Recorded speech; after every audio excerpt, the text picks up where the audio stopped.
Bienvenue sur Top Invest, la chaîne des tops d'investissement. Ici, on parle essentiellement d'entreprises de qualité. Avons-nous une opportunité d'investissement sur Maastricht? C'est la question à laquelle on va essayer de répondre en se basant sur les états financiers de la compagnie. Ceci représente uniquement mon point de vue et non un conseil d'investissement. Donc ici, Maastricht, c'est un Real Estate Investment Trust, d'accord? Donc c'est une rate américaine. Donc elle a un dividende ici de 5,68% ici, mais vous savez que sur Top Invest, ce n'est pas que ça qui nous intéresse. OK? On essaie de déterminer si au prix actuel, on a une aubaine. OK. Alors, déjà, Maastricht, qu'est-ce qu'elle fait exactement dans le real estate? Donc, Maastricht ici a des centres commerciaux de classe A. Les centres commerciaux de classe A, ce sont des centres commerciaux de bonne qualité qui ont au moins, au minimum, 500 dollars par pied carré en termes de revenus. Ici, ce n'est pas en mètre carré, c'est en pied carré, en fait. Donc, ici, quand on regarde ma Switch, elle a par exemple des ventes aux alentours de 800 dollars par pied carré, d'accord? 843 dollars par pied carré. Donc, c'est uniquement des classes A. Donc, c'est généralement les centres commerciaux les plus recherchés, d'accord? C'est un peu la même chose que Unibail fait, Clépierre et également SPG. Alors, la raison pour laquelle cette compagnie-ci m'intéresse, c'est que, en fait, au début, quand j'ai commencé à m'intéresser au rate, c'est la première compagnie que j'ai eu enfin, entre parenthèses, à analyser. Et la première chose qui m'avait fait fuir, c'est la dette. La dette de cette compagnie. Et je ne comprenais pas quelque chose également. C'est là où j'ai connu également SPG parce que SPG voulait racheter Maastricht. Donc SPG, c'est Simon Property Group. Donc voulait racheter cette compagnie. Si vous savez à combien? 91 dollars l'action. Je pense même qu'ils ont augmenté à 95 dollars l'action. D'accord. Donc, quand est-ce que je vais essayer de regarder à quelle période c'était ici? Alors, on va aller voir cette information, hein. Quelle date? Quelle date? Quelle date? Quelle date? Donc, je cherche la date ici. Voilà, en 2015, au courant du mois de mars 2015, 95, 91 dollars l'action par là. D'accord, je ne sais pas s'ils ont ajouté plus que ça, mais regardez une chose. Vous savez à combien se négocie l'entreprise aujourd'hui? 10 dollars 57. Parce que Maastricht, le PDG de Maastricht à cette époque-là, a juste simplement dit que le prix à proposer n'était pas assez correct selon lui. Et aujourd'hui, boum, on est à 10 dollars l'action. Qu'est-ce qui s'est passé entre-temps? Donc, est-ce que à ce niveau-ci, il n'y avait pas une certaine spéculation sur les centres commerciaux? C'est la question qu'il faut se poser. Ça ne veut pas dire que ça valait littéralement 95 dollars l'action, parce que même les gens de Simon Property, je pense qu'ils sont bien contents aujourd'hui qu'il n'y ait pas eu que le deal ne soit pas passé. OK? Parce qu'entre-temps, ma Switch aujourd'hui, c'est une entreprise toujours de qualité, mais avec une énorme dette. Je prends un exemple. Nous sommes en 2018 ici, d'accord? Je vous ai toujours dit ici que quand vous voulez acheter l'entreprise, premièrement, vous pensez en termes de AFFO, Adjusted Fund from Operation. Il y a certaines vidéos, vous m'avez entendu dire Average Fund from Operation, mais à la fin de la journée, la fatigue, ça existe également. Donc, Adjusted Fund from Operation. Donc ici, c'est par exemple, on peut dire ici que ce sont les free cash flow, si vous voulez, d'accord? Quand on prend en considération les frais de maintenance. Donc, vous voyez ici que nous sommes en 2018, je prends un exemple simple, ok? En 2018, ici, l'action cote aux alentours de 46 dollars l'action, d'accord? On est aux alentours ici de 3,12 $ par action en termes de bénéfices. OK? Donc, quand on regarde le AFFO de cette entreprise, si la moyenne est de 17 fois les bénéfices ici, mais quand vous regardez bien ici, quand vous regardez bien sur une longue période de temps ici, vous voyez qu'on est à peu près à 19 fois les bénéfices. OK? Donc, 19 fois les bénéfices par là, je vais me dire ici, OK, on va prendre ce que la moyenne nous propose, 19 fois les bénéfices, d'accord? Même si je suis tenté de prendre 20 fois les bénéfices, mais ça va nous aider. 9 fois les bénéfices, 19 fois les bénéfices, multiplié ici par 3,12 $, donc enfin 3,12. Quelqu'un ici va acheter l'entreprise, va se dire qu'au au prix actuel, voilà, on est correctement évalué, n'est-ce pas? Si vous ne prenez jamais en considération la dette, c'est la grosse erreur que vous allez constamment faire. Le dividende également, il est correct. À cette période-là, je pense que ce dividende-là, on a un rendement, si je ne me trompe pas, qu'on a à peu près 2 dollars, 2,97 $ ici, 50. Donc, on a à peu près un rendement aux alentours de 5% par là, d'accord? C'est un rendement assez correct. Mais quand vous regardez derrière, je vous ai toujours dit, on prend en considération la dette. Toujours. Nous sommes en 2018, n'est-ce pas? La dette en 2018 est de combien? On prend ici de dette, ici on est à peu près à 37,29 $ l'action. Donc je prends le 59,28 $ ici qui représente 19 fois les 3,12 $ de AFFO, d'accord? Moins la dette ici qui est de 37,28 $. Donc est-ce que c'est encore ça? 37,29 $ plutôt. Donc moins 37,29, ça donne ici au total 22 dollars l'action. D'accord? Donc, nous, à Top Invest, on n'achètera pas cette entreprise avant qu'elle n'arrive au moins aux 22 dollars l'action. D'accord? Avant de réfléchir. Je n'ai même pas dit que c'est à ce prix-là qu'on va l'acheter. Et nous sommes en 2018 ici. Certaines personnes s'est rues pour acheter cette entreprise ici à 44 dollars. Mais la dette, sur vos Real Estate Investment Trust, prenez toujours en considération la dette. Toujours, même si vous avez un gros dividende, etc., sachez que ce dividende-là ne prend pas, il faut toujours prendre en considération la dette. Ici, quand on prend en considération la dette, on n'achètera pas cette entreprise à 44 dollars l'action. Jamais de la vie. D'accord? Donc ici, le prix idéal pourrait être aux alentours de 22 dollars l'action, mais encore, on a besoin d'une décote supplémentaire. D'accord? Donc, quand on arrive à côté ici à 22 dollars, nous sommes en période, nous sommes peut-être aux alentours de février 2020. Et février 2020, qu'est-ce qui se passe? Covid, fermeture des magasins, restrictions sanitaires, etc. Et quand les magasins ferment, les loyers vont diminuer. Donc, c'est-à-dire que cette entreprise va se retrouver en difficulté. Et elle se retrouve en difficulté avec une énorme dette. Et qu'est-ce qu'elle fait? Elle coupe le dividende. D'accord? Elle coupe le dividende et elle émet de nouvelles actions. Exactement ce qu'une compagnie mal gérée ferait. D'accord? Donc, je ne dis pas que c'est mauvais d'émettre de nouvelles actions à la fin de la journée. Il faut aussi remarquer que les actionnaires sont gavés pendant une certaine période. Donc, c'est maintenant le moment de passer à la caisse. OK? Nous, on ne veut pas se retrouver dans ce genre de situation. Donc, on fait le maximum pour ne pas se retrouver dans ce genre de situation. D'accord? Donc, nous, ici, si on l'évalue à 20 dollars l'action, quand on émet de nouvelles actions ici, le bénéfice net par action va tendre à diminuer. D'accord? La dette ici, on va vérifier est-ce que la dette a diminué entre-temps? Quel est le prix qu'on devra payer ici en date d'aujourd'hui? Parce que ça continue avec une compagnie de qualité. D'accord? Si vous l'accompagnez juste par rapport à son book value ici ou bien son tangible book value, vous allez vous rendre compte qu'on a à peu près 14 dollars l'action ici. D'accord? En termes d'actifs tangibles net par action. Aux alentours de 14 dollars l'action, actuellement on cote à 10 dollars l'action. Ce sont des actifs de classe A, c'est-à-dire que ce sont les centres commerciaux de meilleure qualité. D'accord? Vous savez qu'aux États-Unis, il y a énormément de centres commerciaux, mais tous les centres commerciaux n'ont pas la même valeur.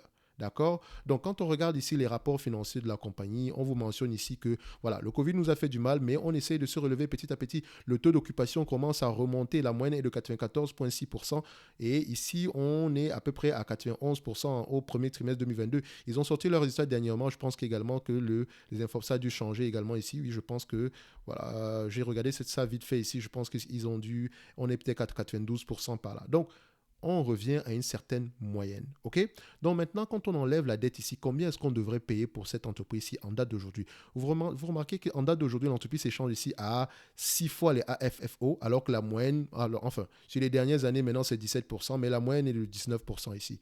D'accord? Si on prend ici 19, d'accord? Multiplié par le AFFO prévu d'ici 2024, parce qu'entre-temps, les loyers vont revenir à une certaine moyenne, d'accord, s'il n'y a plus de restrictions, s'il n'y a plus de restrictions sanitaires, et semble-t-il que ce soit le cas ici. Donc, les loyers vont remonter ici. C'est vrai qu'on a également les taux d'intérêt qui vont augmenter, qui vont faire à ce que les loyers, l'inflation qui va également faire à ce que les loyers augmentent. Mais sachez que c'est à double tranchant dans le sens où quand les taux d'intérêt augmentent, la dette également, la charge liée à la dette tend également à augmenter. Mais ce qui est bien avec cette entreprise, c'est que la majorité de sa dette ici est à taux fixe, d'accord, au moins jusqu'en 2025. Mais donc c'est à partir de 2025 qu'on va commencer à avoir des sueurs froides, ok? Mais ça, c'est entre parenthèses, bien sûr. Donc, quand on fait 19 fois les bénéfices multipliés par 1,61, le bénéfice net d'ici 2024, d'accord, tout en sachant que les analystes ici, ils ont parfois raison par rapport aux estimations ici. Donc, on voit qu'on a plus de jaune et de vert. On a plus de jaune, plus vert par rapport au rouge, d'accord? Donc, jaune, ça ne veut pas dire que c'est juste, mais ça veut juste dire qu'on n'est pas trop éloigné de la prévision, d'accord? Donc, avec une marge d'erreur à peu près aux alentours de 20% quand c'est pour 2 ans ici, d'accord? Donc, quand on prend ici la dette nette, ici, quand on prend ici 19 fois les AFFO multiplié par le bénéfice, le AFFO par action estimé d'ici 2024, on est à 30,59 $. Moins la dette nette actuelle. D'accord? Moins la dette nette actuelle, on se retrouve à combien?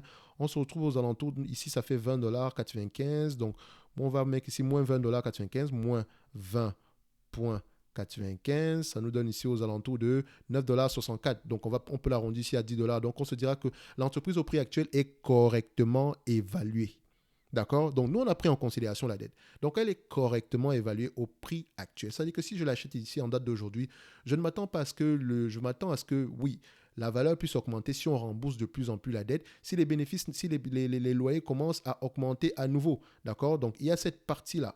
Mais également, je sais que je suis protégé par rapport au niveau d'endettement de la compagnie. Donc, pour ceux qui aiment les dividendes, au prix actuel, le dividende actuel, il est safe. Dans le sens où on vous distribue 5,68% ici en termes de rendement en date d'aujourd'hui, alors qu'elle a la capacité, par rapport à ses AFFO de payer 14,72%. Donc, ça dit que si on vous reverse la totalité du dividende, des bénéfices nets, des free cash flow, des AFFO en date d'aujourd'hui en termes de dividendes, vous aurez un rendement de 14,72%.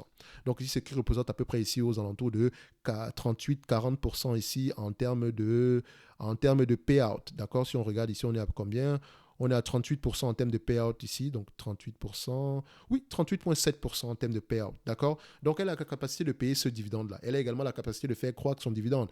Et la bonne chose, c'est la meilleure chose à faire, c'est de ne pas payer un énorme dividende ici. Donc, moi, je dirais que si elle reste en dessous de 50% en termes de payout ratio, on est correct parce que ça représente à peu près de 200 millions en termes de 200 millions en termes de cash restant pour pouvoir rembourser la dette. Elle a une dette ici de près de 4 milliards. Donc, en 5 ans, on a remboursé 1 milliard de dettes ici. Et si on a remboursé 1 milliard de dettes ici en 5 ans, ça veut dire que par rapport au nombre d'actions actuelles, donc si on prend ici juste le 1 milliard de dettes qui sera remboursé, d'accord, on va juste dire ici que, enfin, d'ici 2024, donc on est ici, on va prendre 2023, donc on prend 2022, 2023, 2024, donc c'est 600 millions, d'accord, 600 millions, d'accord. Donc, si on prend 600 millions ici, divisé par le nombre d'actions actuelles.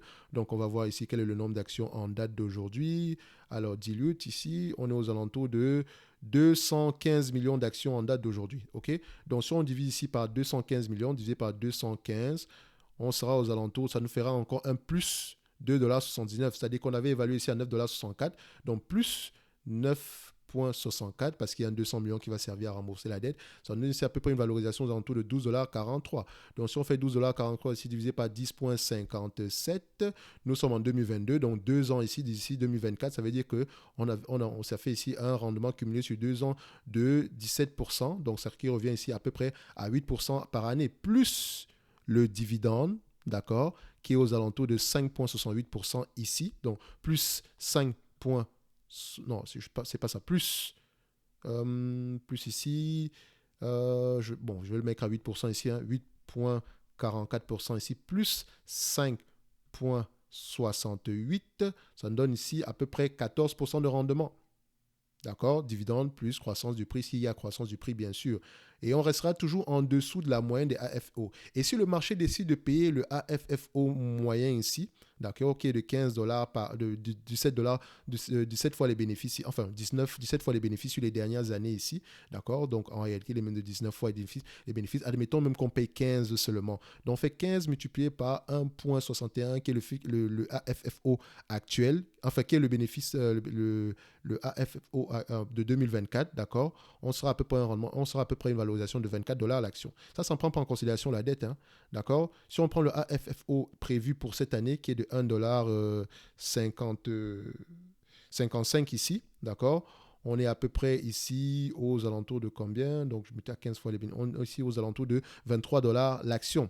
Donc, si le marché décide de payer l'entreprise sans prendre en considération la dette, on peut avoir plus que ça. D'accord? Donc, on sait ici que au minimum, d'accord, enfin, nous, à Top Invest Maximum, on paye 10 dollars pour cette entreprise. D'accord? Mais on sait qu'on peut aller aux alentours de 23 dollars par là. D'accord? Si le marché ne prend pas en considération la dette. Et très souvent, le marché ne prend pas en considération la dette ici. Mais vous devez prendre en considération la dette pour ne pas payer trop cher.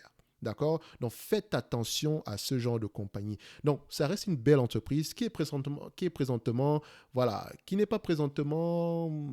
comment on dit, qui est boudée par le marché parce que à la fin de la journée, avec les restrictions, les bénéfices nets ont baissé et voilà, le marché n'aime pas quand les bénéfices nets baissent. D'accord? Il se dit que ça va baisser jusqu'à la fin des temps. Mais si vous étudiez cette entreprise, vous allez voir qu'il y a de la qualité dessus. D'accord? Allez-y faire un tour. D'accord? Donc ici, c'est uniquement pour susciter l'intérêt. Vous devez lire les rapports financiers, d'accord, avant de mettre un quelconque dollar sur cette compagnie-ci. OK? C'est très, très important. Est-ce qu'elle augmente ses loyers?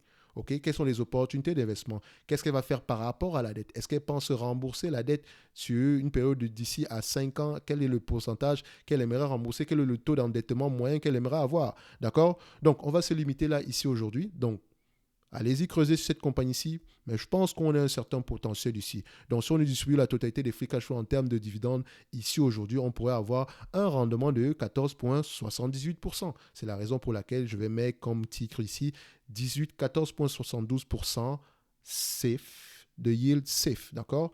Entre parenthèses, bien sûr. Donc, ici, creusez toujours. Il faut toujours creuser les dossiers pour essayer de voir si vous pouvez, par rapport aux informations que vous trouvez, si ça vous permet d'investir avec le cœur tranquille, donc avec conviction. Donc, on se dit à bientôt. Merci.